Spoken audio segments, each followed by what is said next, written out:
الرحمن الرحیم. هموطنان عزیز، همشهریان کابل، امروز میفهمم که روز سختی را سپری کردین و روزهای سختی هم بالای شما گذشت و بالای همه مردم افغانستان در هفته‌های گذشته. در شرایط فعلی فقط چیزی که از شما میخوایم همیست که انشالله خدا توفیقتان بده که آرامش خدا حفظ کنین. از نیروهای دفاعی امنیتی میخوایم که در تامین امنیت همکاری کنن.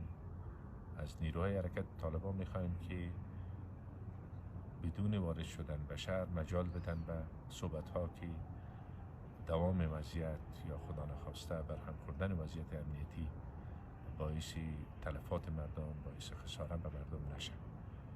باعث یک شهروند این کشور و باعث رئیس شورای عالی مصالحه ملی همین آرزویم است و ای که رئیس جمهور پیشین افغانستان را ترک کرد و کشور و ملت در توی یک حالت قرار داد. خداوند امرایش محاسبه میکنه و مردم افغانستان هم قضاوت خود خواد کرده.